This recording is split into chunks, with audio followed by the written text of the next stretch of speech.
I just got back from the Obesity Medicine Association meeting last weekend. It's super exciting to be in a room with almost 1,000 clinicians who are passionate about this field of medicine and to see where the field is going. I keep referring to obesity medicine in 2023 as the Wild Wild West, which I think is a very appropriate description. So much is happening, both good and bad. First, the good.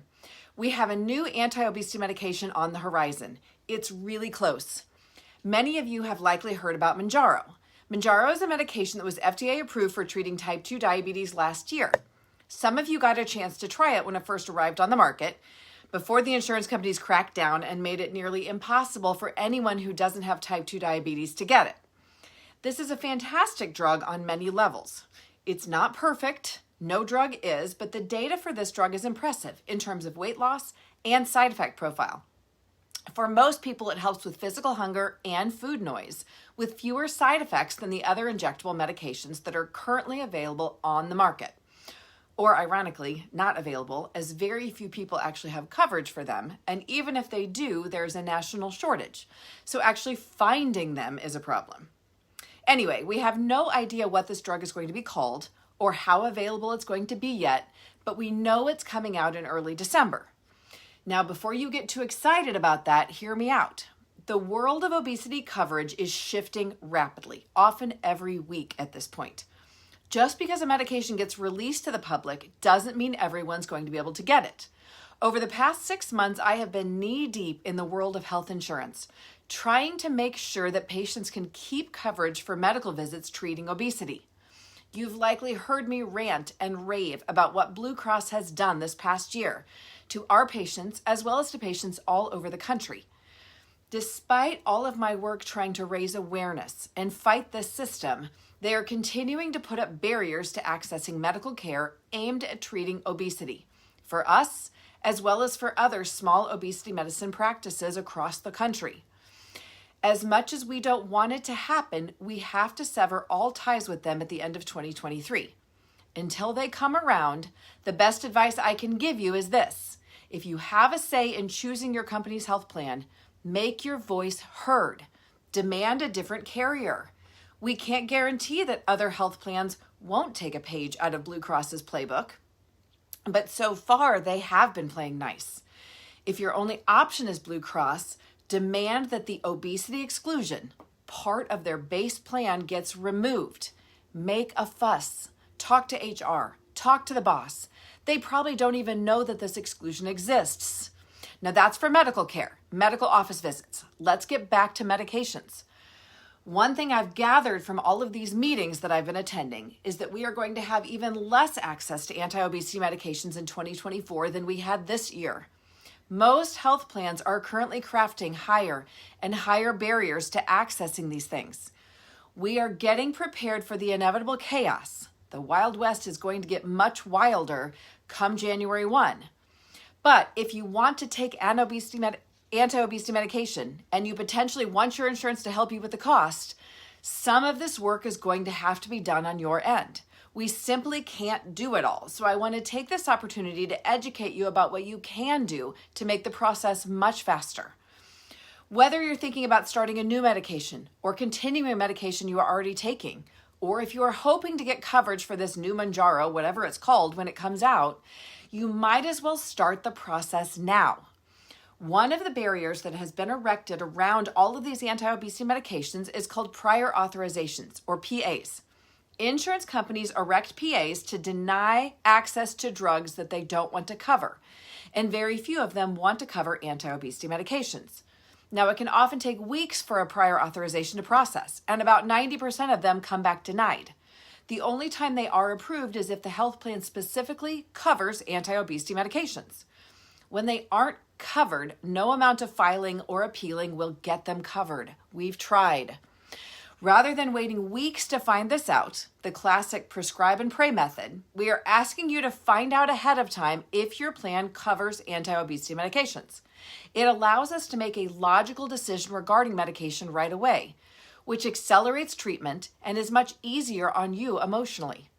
Hoping and praying and waiting weeks just to be let down is incredibly discouraging. Toward the bottom of this email is a button you can push that will take you to a page on our website where we explain exactly how to find this out. It takes only a couple of minutes. You simply have to hop onto your insurance plan website and look up 3 different medications. It's not a guarantee you can get these medications. They might have a big copay, and it's certainly not a guarantee that we will prescribe any of them. We have to practice good medical decision-making after all. But if these 3 medications aren't covered, it means that you do not have coverage for anti-obesity medications, and any prior authorization we submit is going to be shut down. We are more than likely going to need to know this information before prescribing the new Mounjaro when it comes out, whatever it's called.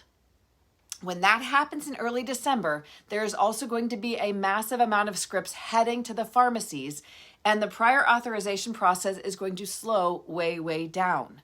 You don't want to be stuck waiting weeks and weeks and weeks to find out. Also, be aware that we don't call in prescriptions for new anti-obesity medications without seeing patients in person for a lot of reasons. So if you were hoping to start or restart Mounjaro or whatever it's called, or any new anti-obesity medication for that fact, you have to be seen in person. We have to have a detailed conversation that's documented in the chart before we initiate any new medication. So moral of the story, don't wait until the last minute and then freak out because you can't get an appointment right away, and then waste weeks and weeks waiting on prior authorizations to tell you something you can learn in 5 minutes by checking out your plan website. So let's switch topics to some good news. The silver lining to all of this is that employers and insurance companies are starting to really ponder what it takes to effectively treat obesity. For so long in the world of healthcare, having excess weight wasn't considered worthy of treatment. It was considered a personality flaw, and the responsibility for treating it was plunked on the individual's shoulders. This false narrative is finally changing, except in the Blue Cross halls, obviously, which is fantastic. The idea that we need to treat obesity as a standalone condition, one that impacts many other health conditions, is huge progress. As treatment for this disease is being brought into the spotlight, the discussion about what constitutes effective treatment is also being solidified and talked about. Although social media might tell you that we are going to wipe obesity off the planet by simply prescribing a drug to everyone, it's simply not true.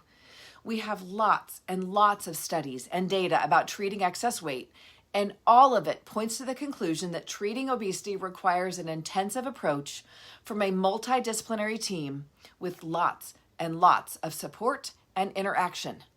Why? Because the foundation of treating obesity long-term rests upon treating 4 pillars: nutrition, movement, behavior, and biochemistry, or medications. Successful treatment means addressing all 4 legs of the stool. Treating one in isolation doesn't do much long-term.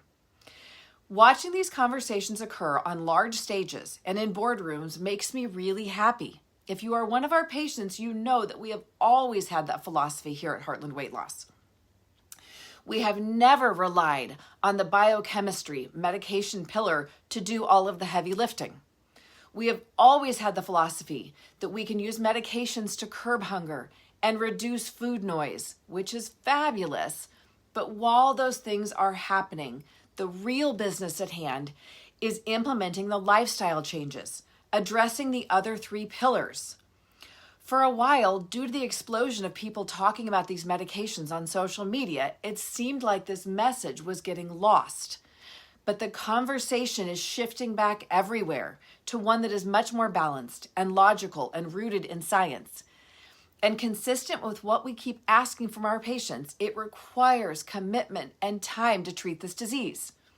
Most of the studies demonstrating long-term results have participants meet 3 to 4 times every month in the first 6 to 8 months, and then at least 1 to 2 times per month after that. It's intense. Lifestyle changes, those that last, are hard and intense. We want your results to last. We know it's hard to devote that much time and energy to this process, and finances if your insurance company doesn't feel like it should chip in. Lisa and I are doing monthly webinars where active patients can connect with us and chat with us for a few minutes once a month over lunch. It's not as good as an in-person visit, but at least it's another touch point. Something is better than nothing. If you are an active patient, watch your email for upcoming invitations. The next one is Thursday, November 16th at noon. One last thing before I let you go. We have also been working on putting out more content out there on social media so that you can stay immersed in this mindset while you are away from the clinic. As part of this process, I spent some time trying to figure out how to touch people outside of our circles. And one of the things that I've come to realize is that often people have no idea what we do at our office. They assume we are just a glorified version of one of those dumb commercial companies that exists to starve you by selling you packaged meals and hiring entry-level people to cheerlead you, or worse, shame you. We need to help people outside of us see that there is another way, a better way, one that doesn't hinge on preaching starvation and motivation. Seeing that it's possible, along with the reality that it's often really hard, and what it looks like is often what other people need to get started. We have put together a few patient stories to help demonstrate what this journey looks like, to help make it real. Watch for them soon on Facebook and LinkedIn. Help us celebrate the patients who've been brave enough to share their stories publicly. And if you have a good story to tell, we would love to hear it. There is a link down at the bottom of this email where you can download a list of questions to get you thinking, or send us an email. We will never use anyone's information without their permission. And of course, there are forms you have to sign. We are happy to keep things confidential or de-identified. We just want to be able to show others that they are not alone in their struggles and that it is possible to make these changes. We don't want to focus on the pounds lost. We want to focus on how life changes, whether it's regaining the ability to cross your legs or fly comfortably on an airplane or get on the floor and play with your grandkids. It all matters. We are in this to help you improve your health and your whole life. And if we haven't said it to you lately, we are proud of all of you for striving to be better.